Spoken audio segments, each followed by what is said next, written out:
Hi, Assalamu alaikum.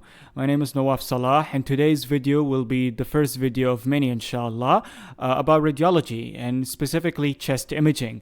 A lot of us, especially as medical students, we don't exactly aspire to be radiologists, but a lot of us do aspire to be, comprehensible, or not say comprehensible, to be competent at imaging.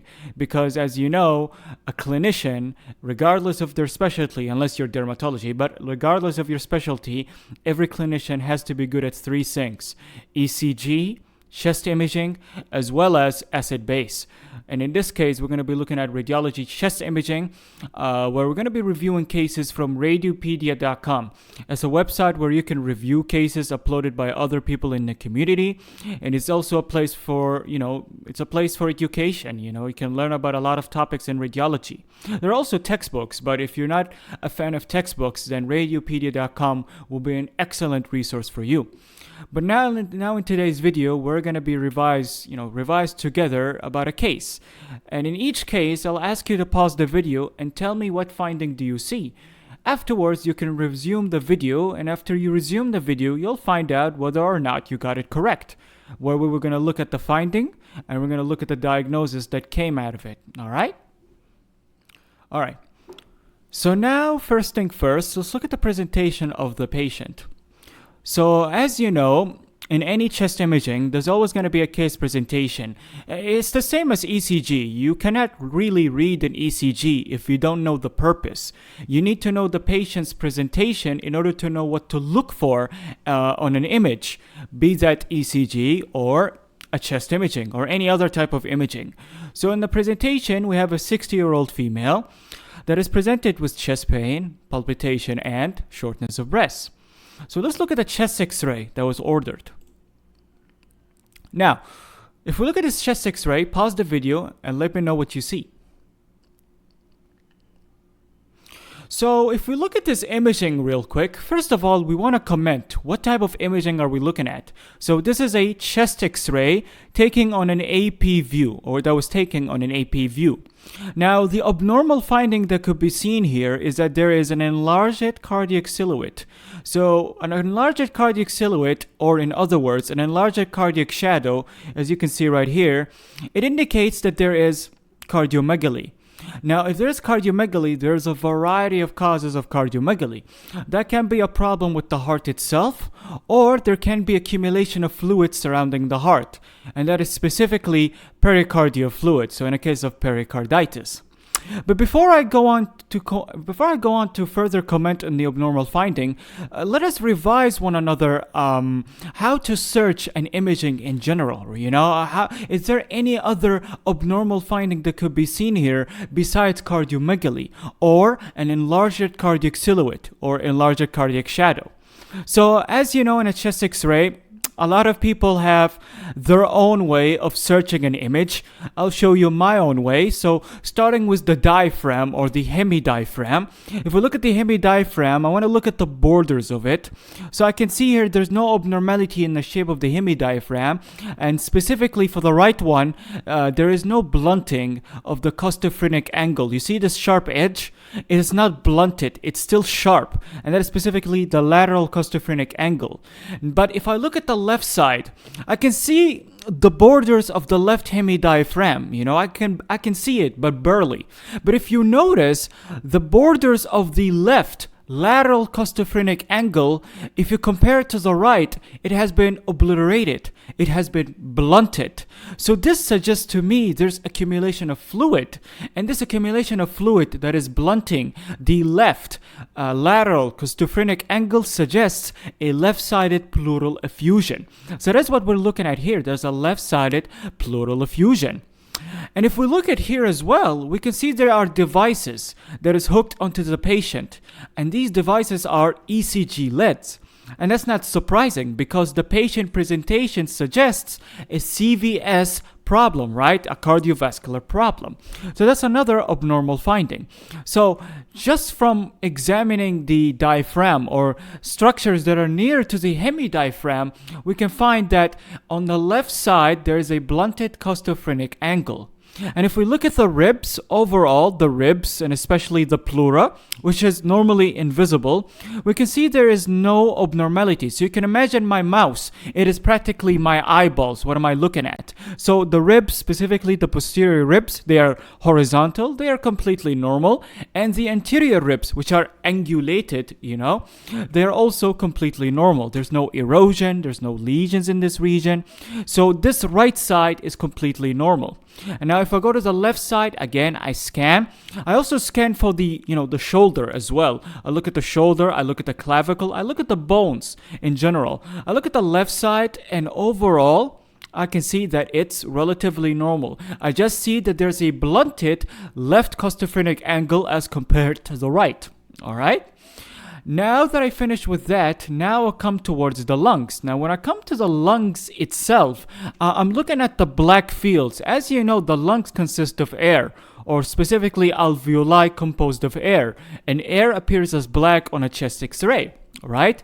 So I'm looking at the lung field, and I can see that overall, it is normal. Normal as in there is no consolidation. There's no fluid that appears as white. But you can see there are some parts that are white. Like, for example, this region right here, or these regions. That is completely normal. You see, the lungs, they're not completely composed of air.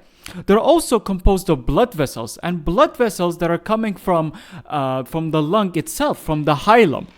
And the hilum, you can think of it as a central structure towards this region. It's a central structure that is composed of pulmonary blood vessels. It is composed of nerves. It's composed of a whole lot of structures, lymph nodes. So if you look at these whitish structures right here, these whitish structures suggest blood vessels that are very visible in the center, arising from the hilum, but they branch off towards the periphery. So they branch off towards the periphery. They become less and less visible as you go spread out, as you spread out towards the chest wall, right? So overall, to summarize, the lung fields, the black regions, they are normal. They're composed of air, and they're composed of blood vessels that are tapering towards the chest wall, right? Towards this region as well. So I'm looking towards this region, and I also looking towards this region on the left side as well, right? And that's pretty much it for the, for the lungs. Now come the final thing that I want to search for, and that's the mediastinum. Now the mediastinum is the middle structure right here. Now the mediastinum is divided into three structures: the anterior mediastinum, the middle, and the posterior mediastinum. Now what I really want you to focus on to this video is the heart. The heart is, a part of the mediastinum, the anterior and the middle. Now if we look at the heart right here, we can already see that there's an abnormality with the heart. And in general, you can tell whether a heart is enlarged or not based upon a measurement, and that measurement is the cardiac thoracic ratio. So what do? You measure the horizontal diameter of the heart from this side to this side, and you divide it over the over the horizontal diameter of the chest wall. So I measure the cardiothoracic diameter ratio, and if it's more than 50%, this indicates that there is an enlarged cardiac silhouette, or cardiomegaly, or enlarged cardioshadow. All right? So that's pretty much it for the heart, right? There's an enlarged cardiac shadow, and there are many causes that we've mentioned before. Of course, besides that, there's no abnormality besides that towards the heart, or other structures besides the heart. We can see the trachea over here, which is black in structure, lucency. The trachea is normally intact. There's no deviation of the trachea. So normally what is abnormal is that the heart itself is enlarged, and specifically the left ventricle. You see, what gives the shape of the heart on a chest X-ray are a lot of structures in a frontal view. On a frontal view, AP view, there are a lot of structures that give, a specific shape of the heart. And specifically, we have here the left ventricle that is specifically enlarged. And it's projecting towards the chest wall, towards the left, right? There's also the right atrium making up the right border of the heart. And there's also the ascending aorta as well. And there's also the left atrium somewhat. But the main part of the heart, the left border of the heart is projecting towards the left chest wall and making it seem enlarged, that is the left ventricle. So it's the left ventricle that's mainly enlarged. So now that we've summarized that there are 3 abnormal findings, we have an ECG lead that's being hooked here. We also have a left pleural effusion due to blunting of the lateral costophrenic angle, and we have an enlarged cardiac silhouette or an enlarged cardiomegaly due to specifically enlarged left ventricle. So now that we know the causes, now we want to, order an echo, right? We can order an echocardiogram to exclude pericardial effusion. And we can also order a CT angiogram to exclude other causes, because there are many causes. One of them can be aortic dissection, for example. So now let's look at the CT, for example. Now, if you look at the CT, you could comment on the abnormal finding. This is the heart, right? This is the heart. What is the abnormal finding? Well, the abnormal finding is the accumulation of fluid on a CT. This is a coronal view. So we can see accumulation of pericardial fluid in this region. Fluid is black or hypodense, It is hypodense on a CT. And you can see there is accumulation of fluid surrounding the heart. This is a left ventricle, and this is, if I do a zoom in, this is the left ventricle, this is the right ventricle, and this is accumulation of pericardial fluid. So we have accumulation of pericardial fluid.